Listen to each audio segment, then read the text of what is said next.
What if Kurt Cobain never died in 1994? What if he's alive today at 57 years old, still playing guitar, still rebelling, and still changing the world?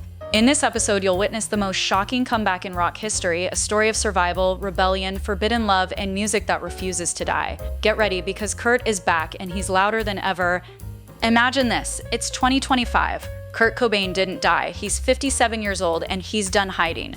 In 1994, the world thought it lost him, but Kurt didn't die. He disappeared. He needed to escape the fame, the pressure, the pain. He went off the grid, healed in silence, and found himself again. And now, he's back. Not as the broken rock star the world remembers, but as a survivor, a rebel, a legend who refused to stay silent.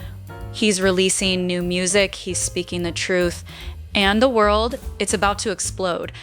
In 2023, without any warning, Kurt releases a new album, Still Breathing. It's raw, it's angry, it's real.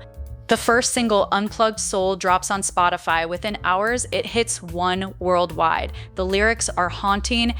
They buried me alive, but I crawled back out. I'm still breathing, still screaming, still here. TikTok goes insane. Millions of Gen Z kids who weren't even born when Nirvana was at its peak are sharing the song, posting grunge aesthetic videos, and declaring Kurt their new hero. Kurt is back trends for a week straight. YouTube reaction videos flood the platform. Kurt Cobain is alive, and he's still a genius. Rolling Stone publishes a cover story, The Rebel Who Never Died, Kurt Cobain's unbelievable return. Kurt starts a YouTube series, Cobain Unplugged Sessions. Every week he plays live, talks about mental health, addiction, and survival. No filters, no scripts, just truth. Millions tune in, celebrities reach out. Billie Eilish calls him the reason I make music. Dave Grohl cries on camera, my brother is back. Comment below, what does Kurt's survival mean to you? But Kurt doesn't just make music alone. He teams up with the new generation of rock and alternative artists. He collaborates with Youngblood, Machine Gun Kelly, and Halsey. Together, they create songs that blend 90s grunge with modern punk and emo. The result? A cultural explosion. Their joint single, Rebel Hearts, becomes the anthem of 2024. It's played at protests, shared on Instagram, and blasted at parties worldwide. Kurt becomes a fashion icon again. His ripped jeans, flannel shirts, and messy hair inspire a new wave of grunge fashion. Streetwear brands beg him to collaborate. He refuses. I'm not a brand, he says, I'm a voice. But it's not just about music and fashion. Kurt launches the Cobain Project, a nonprofit supporting young musicians struggling with mental health and addiction. He speaks at schools, rehab centers, and festivals. You don't have to be perfect, he tells a crowd of thousands. You just have to keep breathing. Forbes calls him the voice of a new generation again. Then comes the scandal that shocks the world. Kurt Cobain falls in love with Avril Lavigne. Paparazzi photos surface. Kurt and Avril leaving a late-night recording studio in Seattle holding hands. Another shot shows them kissing backstage after a secret concert. The internet explodes.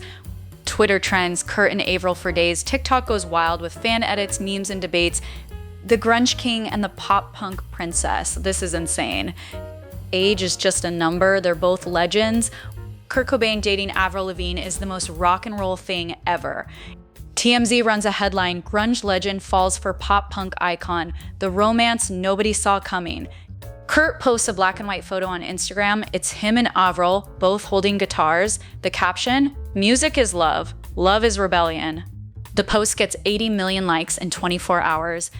In an interview, a reporter asks, what drew you to Avril? Kurt smiles, she's real, she doesn't pretend, and in a world full of fake, that's everything. Avril responds on her podcast, Kurt taught me that rebellion isn't about being loud, it's about being true. And I've never felt more true than I do with him. The world falls in love with their story. Then comes the night that changes everything. Kurt announces a special concert in Seattle, the city where it all began. 100,000 fans packed the outdoor venue. Millions watched the live stream. Kurt walks onto the stage, the crowd roars, he's wearing a flannel shirt and ripped jeans, his guitar is covered in stickers. He looks like the Kurt the world remembers, but stronger. They said I was gone, he begins, but rebels never die, we just come back louder. The audience erupts. He plays Smells Like Teen Spirit, but this time, it's different. It's not a song about angst, it's a song about survival. Halfway through the set, Avril walks onto the stage, the crowd goes insane. Together they perform a brand new song, Rebel Hearts. Kurt's raspy voice blends with Avril's punk energy. The chemistry is electric. The world watches in awe. When the song ends, Kurt speaks into the microphone. Music is our weapon, love is our rebellion, and we're never going silent. Social media crashes. The live stream becomes the most watched music event of the year. The headline the next day, Kurt Cobain, the rebel who came back to rewrite history. Today, Kurt Cobain and Avril Lavigne aren't just musicians, they're symbols of resilience, authenticity, and rebellion. They've shown the world that legends don't fade, they evolve, they fight, and they love fearlessly. Their final Instagram post reads, "Stay loud, stay real, stay alive." Now it's your turn. If Kurt and Avril recorded one more song together, what should it be about? Drop your idea in the comments. If this story inspired you, smash that like button, subscribe to Legends Gone Viral, and share this with someone who needs to hear that survival is rebellion. Which legend should we bring back next? Vote in the comments below. Kurt Cobain showed us that rebels don't just survive, they come back stronger. See you in the next episode of Legends Gone Viral, where music, rebellion, and love collide.